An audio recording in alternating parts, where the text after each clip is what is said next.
வர முடியும். அதனால கொண்டு போய் நல்ல வத்த போட்டு வச்சுக்கிட்டோம்னா தலைமாட்டில் வச்சு படுத்துக்கிட்டோம்னா தேவைப்பட்ட நேரம் சாப்பிட்டுக்கலாம். பாருங்க செட்ல பெரிய ஆளு பாத்தியா?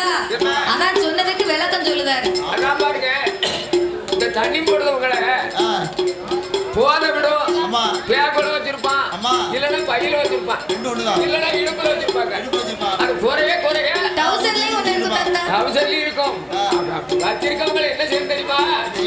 ஆமா சொல்லுங்க. உங்கராயக்குறிச்சியில ஒரு சிங்கம் வந்துச்சு பாத்தியா? வந்துச்சுல சிங்கம் கோயிலுக்குள்ள இருந்து வரும்போது டாம்ல உடைஞ்சு போச்சு. கோயிலே நார் அடிச்சுட்டாங்க. ஆமா அத மாதிரி நீங்க வச்சுக்கிட்டு தெரிஞ்சேன்னா நம்ம அடிக்கிறோம் சாப்பிடுறது பொட்டனமா கட்டினா தான் முடியும். அதுக்கு தான் அந்த கதை. என் ஆண்டவனாகிய என் நொச்சியடி மாயாண்டி சுடலை மீதமுள்ள பிணங்களை எல்லாம் ஒரு பொட்டனமாகவே கட்டிக்கொண்டு இன்று நாம செய்த மகிமையை அம்மா பார்வதி அறிய வேண்டும் என்று அம்மா பேச்சியம்மா சொல்லுதா? என் மகனே நொச்சியடி சுடலமான சாமி அம்மா மாங்கா அடுப்பு கூட்டி எல்லாம் தேடுவா எங்க அடுப்பு கூட்டி தேடி வருவாள். தேடுவா இல்ல மகனே நீ உடனே போயிட்டு வாப்பா. டாட்டா டாட்டா சித்தி டாட்டா என்று மாயான கரையை விட்டு மாயாண்டி புறப்பட்டு மீதமுள்ள பிணங்களை பொட்டனமா கட்டி அதையும் தூக்கிக்கிட்டு மாயான கரையை விட்டு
என்ன ஏங்க ஏங்க என்னங்க ஏங்க ஏங்கன்னு அவரை ஏங்க வச்சு போடுவாங்க. ஏங்க வச்சிருவாங்களோ? ஆமா ஆமா ஆமா. புதுசா கல்யாணம் முடிச்சா ஆமா. அப்புறம் 1 வருஷம் 2 வருஷம் போயிட்டுனா போயிடுச்சுன்னா 2 குழந்தைகள் கிடைச்சிரும். ஆமா. அந்த மாதிரிக்கு பக்கத்து கலைச்சி வருவாரு, கலைத்து வருவாரு. அதுக்கப்புறம் சீரழிஞ்சு ஏப்பா பங்கஜம் கொஞ்சம் தண்ணி போதுமா அப்படின்னு கேட்டேன். வேணும்னா கோதி குடியுமே. என்ன கை ஒடிஞ்சா வச்சு உனக்கு தண்ணி போய் உன்னைய பார்க்கவா உன் புள்ள தொல்லைய பார்க்கவா நான் உள்ளே அமைச்சிக்கிட்டு இருக்கிற ஒரு கண்ணாடியில அப்படின்னு கேப்பா இல்லையா? அதனால குழந்தை வாரது வரைக்கும் தான் ஆமா கணவனை ஏங்க என்னங்க அத்தா மச்சான்னு கூப்பிடுவா. ஆமா குழந்தை வந்தாச்சுன்னா கொண்டவனை மறந்து போயிருவா. அதான் கலட்டி கொடுத்தேன். அதுக்கப்புறம் அப்போ பார்வதா தேவி நீ கலத்தி கூட ஆக்க மாட்டா. சரி. பார்வதா தேவி பகவானை கண்டார். உனக்கு நான் இந்த உழவு மாலை போடுறது ஒரு புரிஞ்ச மட்டும். ஆமா நல்ல மாலை எங்க மாமியா கொடுத்தது. நல்ல மாலை நீ வச்சுக்க பத்திரமா. உழவு மாலை பத்திரம். மாமியா இது பொம்மை கொடுத்தா மிளகு மாலைன்னு சொல்லணும். உங்க ஊர்ல பூரா மிளகுடியா? சரி. எங்க ஊர்ல முளவுதான். முளவு மாலை. ஆமா. சரி.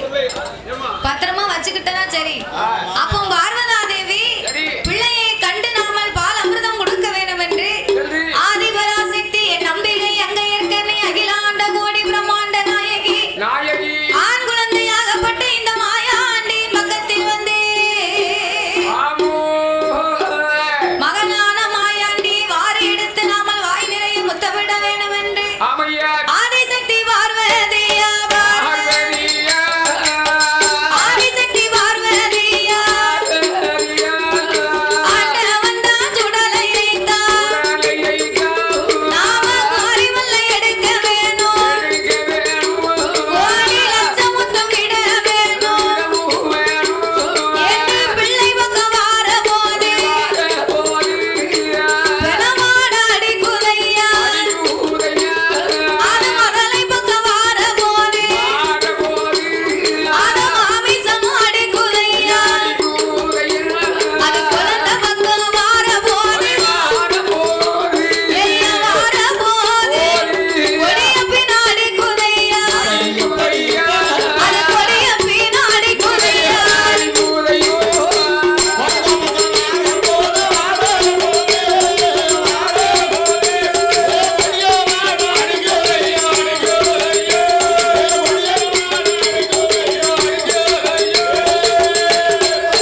பெணவாடமா போயிட்டாங்க. பெணவாட இருக்க முடியல. என்ன செய்ய முடியும்? பார்வதி தான் பெணவாடன்னு சொல்லுதால தவிர பேச்சு மக மாயாண்டிக்கு அது பிச்சிப்பு வாடையா மணக்கு. மல்லிகைப்பூவா மணக்கு. மாயாண்டிக்கு மல்லிகைப்பூ வாட, பராசக்திக்கு அது மாண்ட பெணவாட, சக்திக்கு ஜவவாட, சாமி சுடலைக்கு சந்தனமா உனக்கு அப்படின்னு பார்வதாதேவி ஆண்டவனை கண்டு முறையிட்டு சொன்னார். அப்பதான் ஆண்டவன் சொன்னார், ஏய் பார்வதி, இன்னைக்கு இந்த பிள்ளைய நான் பூலக அனுப்புவதில் எனக்கு குச்சம் இல்லை. போவதுக்குள்ள இவன் என்னமெல்லாம் என்கிட்ட வர கேட்காம நான் யாரு கண்டா? இது வந்தா அவனை போய் பார்த்தா தான் தெரியும் பிள்ளை என்ன வரமெல்லாம் கேட்க போறாங்க. ஏண்டா ஆண்டவனா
கழுவிட்டு நல்லா கிளீனா வர வேண்டிய. அப்ப நீ ஒரு பன்னீர் பாட்டில் வாங்கி கொடுத்திருக்கலாம்ல. பன்னீர் பாட்டில வாங்கி கொடுத்தனா மணக்க போகுது. பன்னீர் பாட்டில் வாங்க கூடாது. பிறகு யாருக்கு இந்த எப்பாடு பட்டுனால அக்காடு ஒரு பாட்டில் இருக்கு பாத்தியா? எக்காடு போனாலும் அக்காடு அடிச்சிரும். மாமுளுக்கு எப்பாடு பட்டாலும் சாயங்காலம் அக்காடு அடிக்கலாம் உடனே வராது. உங்க புத்தி பூரா அப்படித்தானே போவோம். எக்காடு அதானே எக்காடுனா எந்த காட்டுக்கு போனாலும் அக்காடு ஒண்ணு அடிச்சிரும். அதானே எங்க அக்கா அதானே எங்க அக்கா போட்டு வந்து கொண்டுதா கிடைக்க மாட்டேங்கிறா. இன்னொரு கடை இருக்கு குருண மருந்த வேக்கு வாழைப்பழத்துல வச்சு முழுங்கு நல்லா போதை யாரும் யார்கிட்டையும் பேச மாட்டேன் ஈடுது காக்க மாட்டேன். உழைப்புல நானா காட்டேன். அவர் உழைக்கார அவர் சாப்பிடுதாரு தாத்தா. உனக்கு உறங்கி பாரு. அப்படியா? மாயாண்டி மாண்ட மெனவாட அடிக்கப்பா மாணிக்க கையில இந்த தேவர்கள் மூவர்கள் எல்லாம் நீ செய்த காரியத்தை பார்த்தா பயந்து போயிடுவாங்க. கைலாசத்திலே நீ இருந்தாலும் கரி மாமிசத்தை கலந்ததுனால் கைலாசம் எங்க பார்த்தாலும் ஒரே பெறவாட ஜபவாட. ஆகையினால இனி உனக்கு இந்த கைலாசத்திலே இடம் கிடையாது மகனே. நீ பூலோகம் போனேன்னு சொன்னா மாயான கரை உண்டு மானிட மக்கள் ரொம்ப உண்டு. அவன் ஜாதிக்கு 4 சுடுகாடு வச்சிருப்பேன். போய் நீ எங்க வேணுமோ அங்க போய் சாப்பிட்டுக்கல. அவன் எல்லா இடத்துலயும் கேட்டு போட்டு மூட்டி வச்சிருக்காங்க. சுடுகாட்டுக்குள்ள யாரும் போக கூடாது. உனக்கு எப்பப்போ பெற சாப்பிடணும்னு ஆசை இருக்கோ அப்பப்ப நீ தோண்டி சாப்பிட்டுக்கிடலாம். இப்ப பாரு சில சுடுகாட்டுல கூட கேட்டு போட்டு ஆமா யாரும் அடுத்தாலும் உள்ள போயிட கூடாது. அடிபம்பா போயிருக்கும். உன்பாடுக்கு அங்கிட்டு இங்கிட்டு போயிட்டு வருவியா அடிபம்பா அடிச்சு போடுவியா. அதுக்குதான் பூட்டு போட்டுப்பாங்க. அதனால் நீ மாயான சென்று மாண்டவனங்களை அறிந்தினதுனால பூலோகம் சென்று நீ புகழாக வாழ வேண்டும் மகனே. அம்மையப்பா பரம்பொருளே என்னை படைப்பது பூலோகத்துக்கு அனுப்புவது உனக்கு என்ன வேலை? பார்வதி பாத்தியா இன்னும் என்ன கேள்வி கேட்டுட்டா? உன்னை கொண்டுதானே இவன் இந்த கேள்வி நீ கேட்கான்.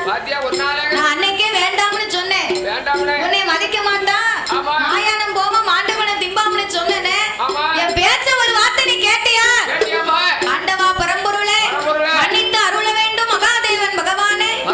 எப்படியாவது இவனை பூலோகத்துக்கு அனுப்புனா எனக்கு போதும். எந்த வழியிலயா இவனுக்கு ஆளி வேணுங்க. அப்படி என்று பார்வதா அதை இறைவனிடத்திலே சொன்ன போது பார்த்தார் ஆண்டவனாகி சிவபெருமான் பார்த்து மகனே மாயாண்டி நீ பூலோகம் போனோம்னா நான் என்னடா செய்யணும்? என்ன செய்யணும்? ஆண்டவா பரம்பொருளே நான் பூலோகம் போனோம் அப்படின்னா இப்படியே போனா யாராவது என்ன மதிப்பாங்களா?